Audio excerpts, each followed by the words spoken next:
On est parti sur le Pace and Race, sur la dorsiflexion. Donc on va venir travailler au niveau de cette amplitude articulaire en flexion de cheville. Le but ici, c'est de créer un gros stretch et derrière d'appliquer de la force. Donc vraiment, on va créer une amplitude passive. On va venir après ensuite mettre de la force dessus. On aura besoin d'un step ou de tout autre objet comme un plan incliné où on peut s'agripper dessous. Le but, c'est de pouvoir ici se cramponner. Donc il y aura 3 temps pendant cet exercice. Il y aura un temps de stretch où on va venir en dorsiflexion ici. Le pied à plat, mettre le plus grand stretch possible. Ça, c'est classique. Une fois arrivé à ces 2 minutes, on va mettre l'intention de mettre une extension de cheville. Donc on est en fin d'amplitude, on crée de la force pour s'en éloigner. C'est ici que le step sera utile pour pouvoir s'agripper parce que si j'arrive à ma fin d'amplitude et que je pousse et que j'ai pas de quoi m'agripper, en fait je vais tout simplement faire l'extension de cheville. Donc pour ça, je m'agripperai et là je peux pousser en fait sans décoller vu que je suis agrippé. Ça sera le deuxième temps. Et enfin, ce sera le troisième temps où une fois qu'on sera arrivé à créer de la force en opposition ici, on va essayer par nous-mêmes d'aller chercher cette amplitude en fait en venant faire une dorsiflexion par nous-mêmes. Donc là par exemple, imaginons que je suis arrivé à cette amplitude. Une fois que je suis bloqué à la fin de ce mouvement, je mets l'intention de venir fermer encore plus cette amplitude. Donc le but ici, c'est vraiment de créer un schéma actif et de passer du schéma passif, force, à une création, on va dire, purement par nous-mêmes. On est parti du coup, donc premier temps 2 minutes de stretch, donc je viens étirer ici 2 minutes.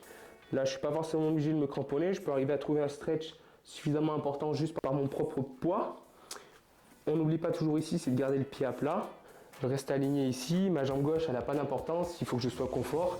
Si tu es plus confortable en te mettant comme ça, mets-toi comme ça. Si tu es plus confortable en étant loin, proche, moi je sais que je la pose ici comme ça, je suis confortable. On maintient du coup ici 2 minutes. On va chercher vraiment le stretch le plus grand possible qu'on peut tenir sur 2 minutes. Donc souvent sur les stretching, on est sur des efforts de 6-7 sur 10. On ne va pas chercher une douleur insurmontable, surtout là on tient 2 minutes. Une fois arrivé à ces 2 minutes, on va tout simplement, comme je te disais, mettre l'intention de faire l'extension de cheville. Donc c'est là où il faudra venir s'agripper. Pendant ces 10 secondes, on partira de 20% d'attention maximale à 100%. Donc un effort maximal, on va produire la plus grande force possible dans le sol. Donc je vais te montrer à la fin. Et dès que ces 10 secondes sont terminées, on vient mettre toujours en restant dans cette position l'intention de relever. Donc je patiente encore un peu. Hop, je me replace parce que ça commence à tirer. Donc imaginons je suis arrivé à la fin de mon temps d'étirement.